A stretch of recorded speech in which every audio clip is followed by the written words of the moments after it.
Although, there was a lot of good in it too. I know it's hard to take that out of a loss, but you know, talk about the fight the team had again, but this time San Diego State fought back and was a much more sound team than Ole Miss. Just talk about it's almost as if San Diego State kind of fed off of your guys' fight and had an answer themselves in the last 5 minutes of the game. Well, I mean, it's a really good team that's well coached and well put together, and that's kind of what beat us. Our guys are playing hard. They're competing like crazy. They're doing a lot of good things. But in a game like this against a top 20 team, a team that would have a chance to win our league, be one of the upper teams in our league, you have to be able to play a little better possession basketball. And we didn't do a good job of that today. We had 7 assists and 17 turnovers, and your emotion system, your emotion team, that means motion. That means ball movement. That means man movement. We didn't do that. We'd throw it to one person and stand around and watch, and then that person would dribble around and try to take a shot. The ball's got to move against good defensive teams, and we didn't do a good enough job of that in the second half. That's unfortunate because you guys have done a pretty good job of that lately, keeping turnovers down and moving the ball around. And is some of the credit to San Diego State or some of the No, there's no question. The bottom line is that's a really good team. They're well put together. They're well schooled on the defensive end, and they fight.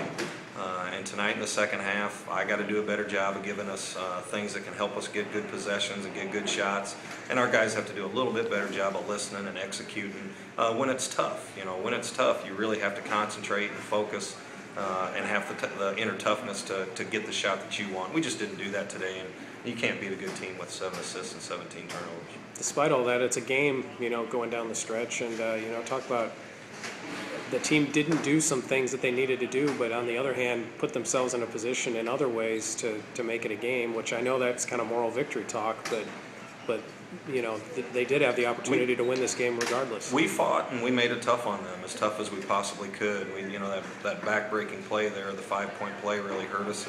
It's an awfully tight game. So I think they shot 28 free throws and we shot 10, and we were being aggressive. We were working, but we just shot too many jump shots, and they executed a little bit better than us and got what they wanted on their offensive end.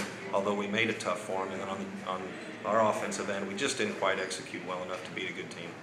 Obviously, you don't know who you're playing yet in the final game, but there's still a lot that can be gained out of this trip. And really, again, this is kind of moral victory territory. But the team showed something today that they belong on the same floor with a team like San Diego State. Just talk about that. I know that's hard to have that perspective at this point, but that is the way it is. We're not going to be a program about moral victories. We're going to be a program about contending and competing for championships and developing a really good, unselfish team, and that's what we're working on. We'll learn from this. We'll get better because we're going to have to. If we're going to want to contend for something at the end of the year, we have a lot of improving to do.